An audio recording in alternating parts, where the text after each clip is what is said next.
All right, so get ready because today we are going like deep diving into intermittent fasting. Right. IF, right? But we're not just talking about, the latest diet fad here. Right. We're going to like really unpack the science behind how IF impacts aging, like at the cellular level. Yeah. Specifically focusing on this thing called mitochondria. Mitochondria. Buckle up because understanding this might just be the key to like boosting your energy and maybe even living longer. Living longer, yeah. I mean, it's pretty amazing. And fascinating, isn't it? There's a lot of buzz around IF, but what's really intriguing is its potential to influence our health at the most fundamental level, our cells. So let's talk about these mitochondria. Okay. I've heard them called the powerhouses of the cell. So what exactly are they doing in there? They're the energy factories, constantly working to convert, the food we eat into usable energy for our bodies. Okay.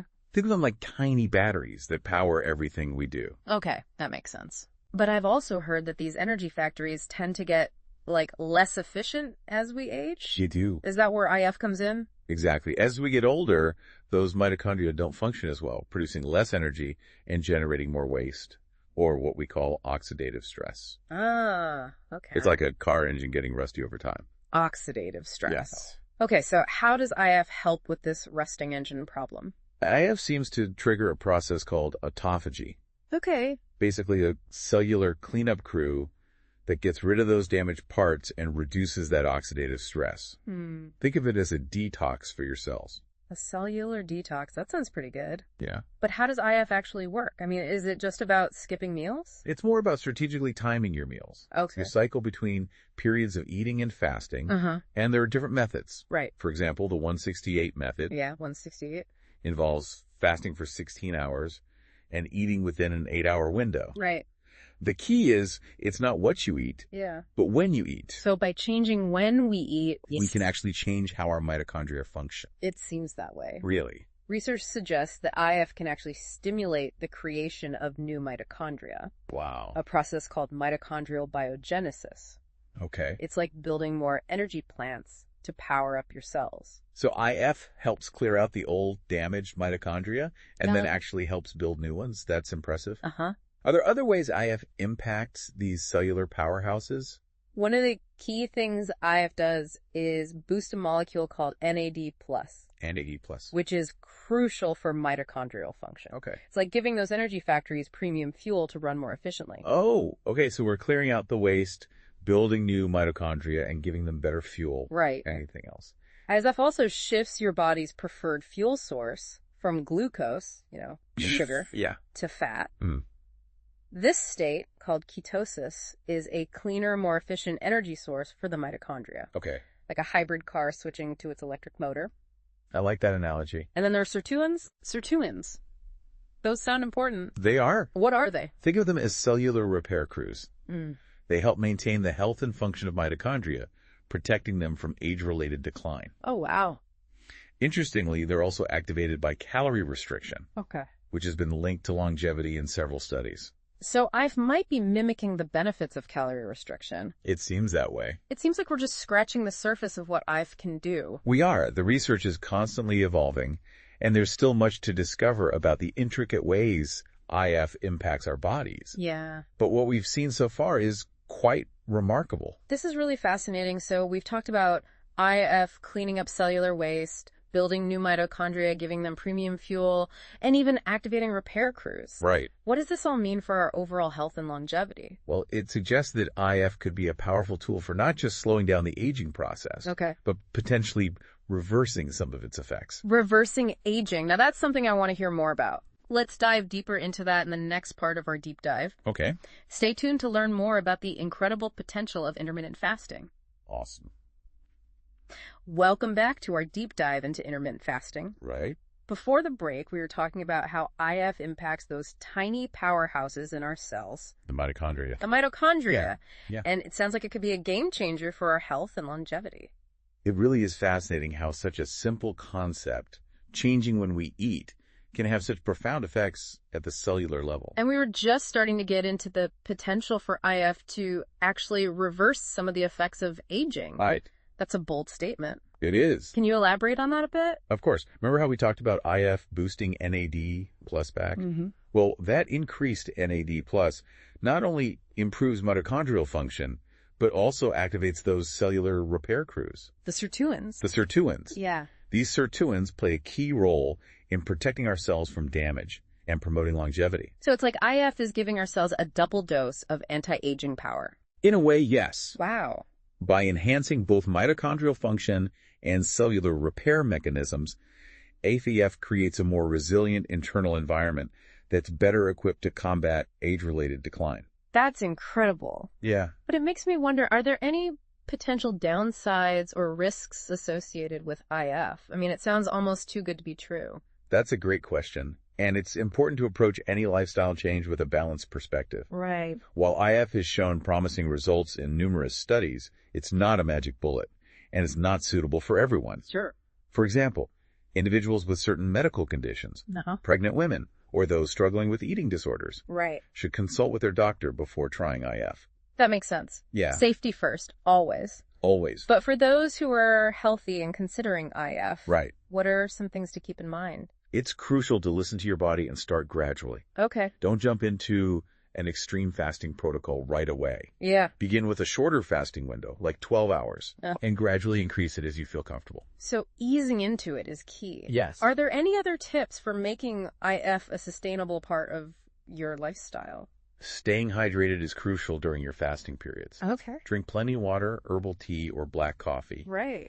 And when you do eat, Yeah. focus on nutrient-rich foods like fruits, vegetables, lean proteins, and healthy fats. It sounds like combining IF with a healthy diet is essential for maximizing its benefits. It is. What about exercise? Does that play a role? Absolutely. Regular exercise, especially strength training and high-intensity interval training, HIIT? HRIT, yes, can further enhance the benefits of IF by boosting mitochondrial function and increasing insulin sensitivity. So we're talking about a holistic approach, IF, a healthy diet, and regular exercise for optimal health and longevity. Exactly. It's about creating a synergistic effect where these healthy habits work together to amplify each other's benefits. I like that synergistic effect. This is all so fascinating. It is. We've been focusing a lot on the physical benefits, but I've also heard that IF can have a positive impact on our mental and emotional well-being. Right.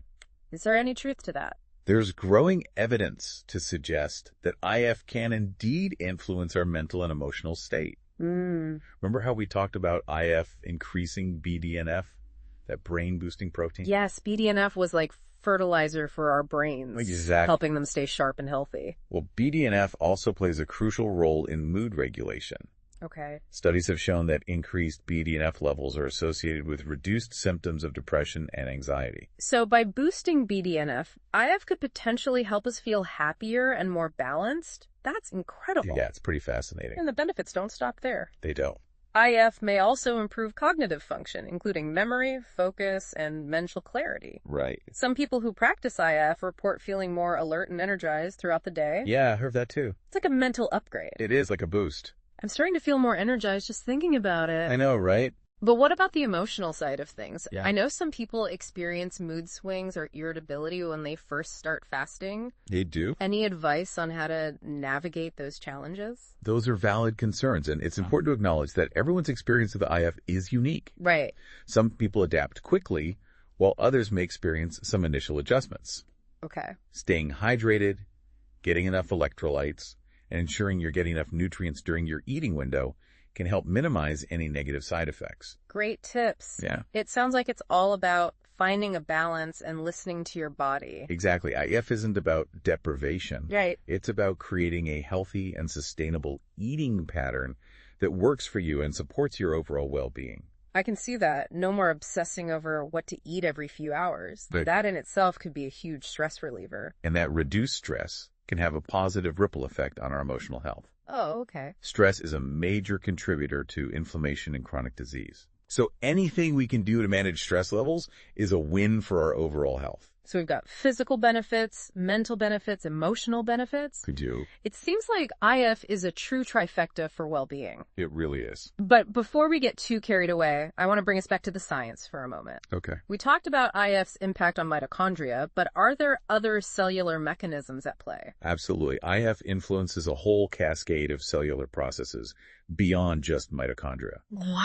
For instance, it can activate AMPK, AMPK, all right. an enzyme that acts like a cellular energy sensor, helping to regulate energy balance and metabolic health. So AMPK is like a master switch for our metabolism. In a way, yes. Wow. It plays a crucial role in how our bodies utilize and store energy, impacting everything from blood sugar control to fat burning. And IF seems to be a potent activator of AMPK. That's incredible. So IF is like a multifaceted tool working on multiple levels to optimize our health from the inside out. Precisely. And the more we learn about these intricate mechanisms, Yeah. the more we realize how powerful simple lifestyle changes like IF can be. This is all so fascinating. It is. I'm eager to learn even more about the science behind IF and its potential to transform our lives. Me too.